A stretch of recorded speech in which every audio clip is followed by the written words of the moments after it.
Good afternoon.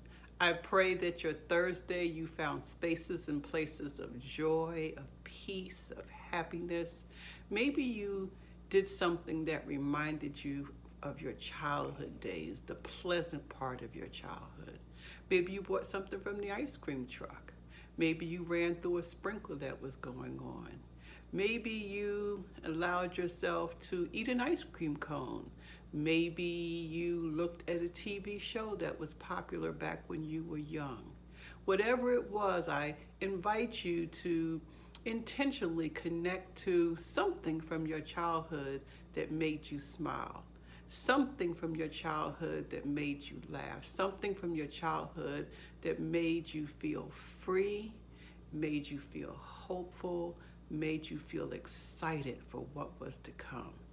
We're continuing our conversation today about toxic relationships and some things that you can do if you would like to be able to work on healing the toxic relationship, if you'd like to be able to improve the health of your relationship. And again, the relationships we're talking about are not just intimate relationships, but relationships between parents and children, between siblings, between church members, temple members, between sorors, between frats, between co-workers. Any type of relationship that you can embark in does have the potential of being toxic. And that does not mean that you should always be on the lookout because more things are toxic than not. That's not necessarily true.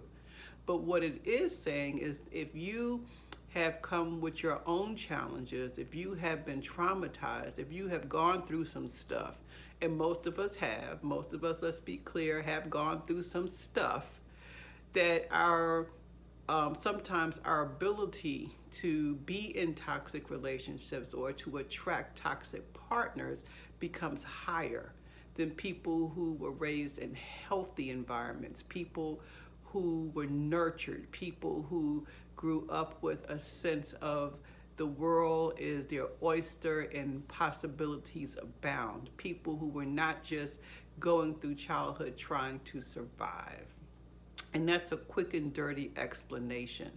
So we have previously been talking about the first thing is if you would like to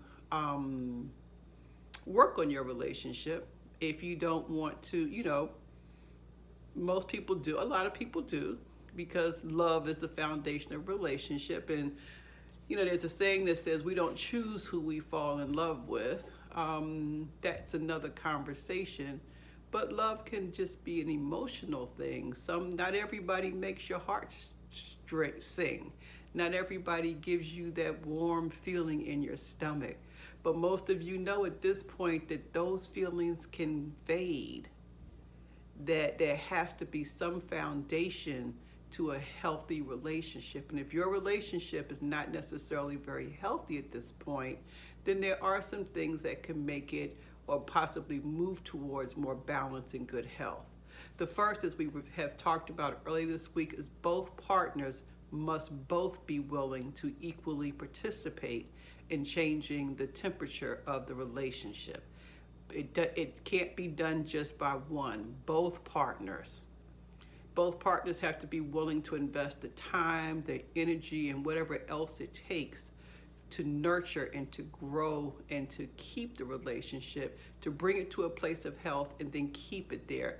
That doesn't just happen by osmosis. It doesn't just happen because somebody snapped their fingers. That happens because of a lot of hard work and a lot of intentionality. And both partners have to be willing to participate. The next thing was acceptance of responsibility. Each partner individually has to be willing to accept what they are responsible for.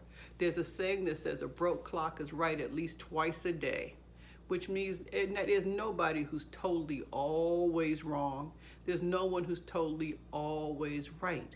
And so when you're in a relationship, that means that even if it's the worst relationship ever, you have a responsibility of taking responsibility for your stuff. And your stuff may be, why are you still there? Your stuff may be, why are you tolerating this? Your stuff may be a deeper look at, Is this a pattern? Is this, why are you making these types of choices? Whatever it is, if there's toxicity in the relationship between any two people, if there is to be healing, each party has to operate from acceptance of taking responsibility for their part. Today we're going to talk about a shift from blaming to understanding. Moving from blaming to understanding. It says if you're both able to steer the conversation away from blaming and more towards understanding and learning, there may be a path forward. Now, why is that so important? It's important because our human tendency is sometimes to steer towards the negative. We can find fault with just about anything. Great example, and this is not a political statement at all, but great example, there's lots of people who are not happy with our current political situation, and now that there is a contender who has chosen a running mate, people still aren't happy. People are still throwing blame. People are still pointing the finger. And that's something that people can do, but constantly giving blame stunts growth. If you're only stuck in a position of blaming other people, there's no opportunity for growth. You know, I would invite you, if you find yourself constantly blaming the person who you're involved with in this toxic relationship, what would the options be for this relationship to become healthy? Why would the person even want good health if all they ever hear is blame? And the same could be vice versa. If all you're ever hearing is blame, if you're the one who's being blamed constantly, how does that leave you feeling? I kind of can guess how it leaves you feeling. It can make you angry. It can make you sad because your self-worth is slowly being chipped away. It can make you depressed. It can make you feel not good as. It can make you feel insecure. And that's when the blame is coming towards you. So let's reverse that thing. How do you think it affects that other person when you're constantly blaming them? And the reality is a lot of times we blame people. A lot of times we find ourselves blaming people for things that's really not their fault. We're blaming people for not making us happy. Well, the reality is no one can make you happy. Happiness is an inside job, okay? When you can find your way to your happy, then you invite those same positive vibrations. You invite a healthier person into your life. And because you're already happy, they just add on. But they're not responsible for your happiness. Some people have made choices. This is between parents and children. Some people have found themselves becoming parents and they're not in a good relationship with the other partner, the other parent. And so they may find themselves blaming the children. They may find themselves taking a lot out on those children when in fact it's not really the child's fault. You're assigning blame on someone else and not at the target of your anger.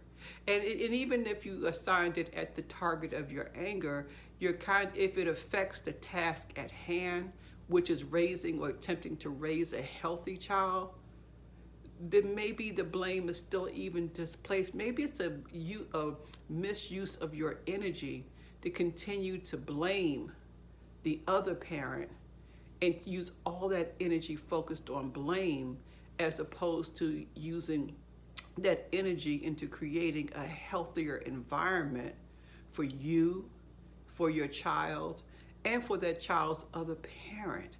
You know, it is what it is. We find ourselves wherever we find ourselves.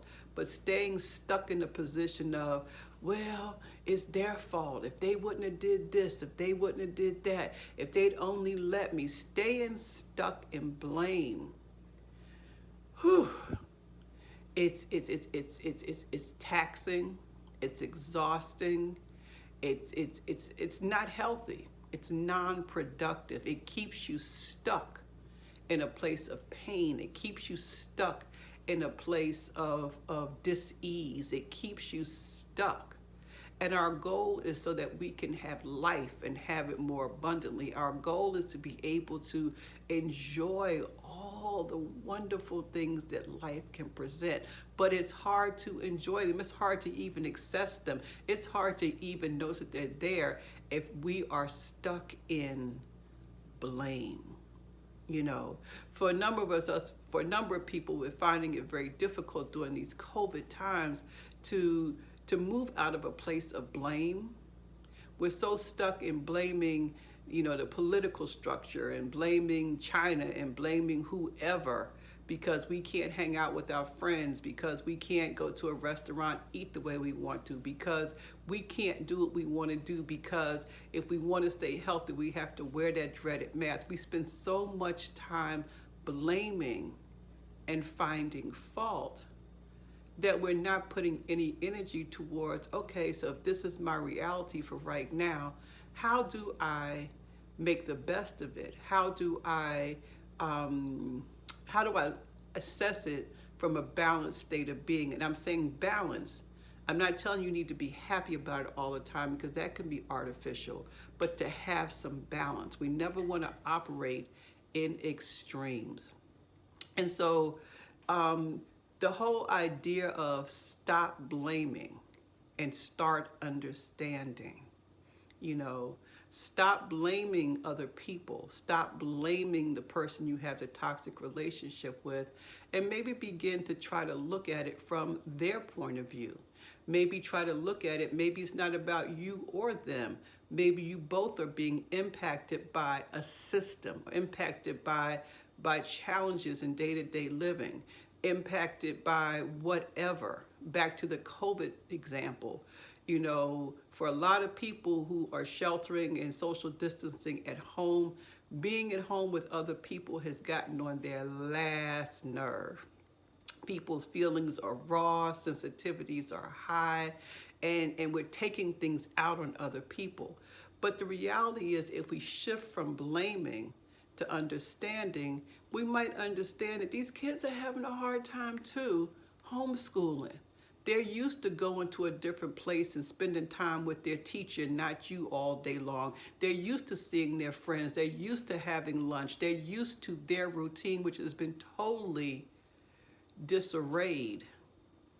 So instead of blaming them for not doing what they need to do, instead of blaming them for not being as attentive as they need to be, instead of blaming them for not having dotted every I and crossed every T, maybe step back and view them from a place of understanding.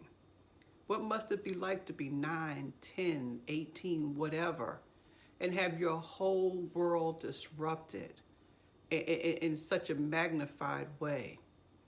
And so I would invite you today, if you're considering a relationship that you're in that appears to be toxic, it's met most of the signs we talked about in the last couple of weeks, I wonder what it would look like if you could move from a place of blame, of whose fault it is, of who's responsible for all of this, and come to a place of understanding.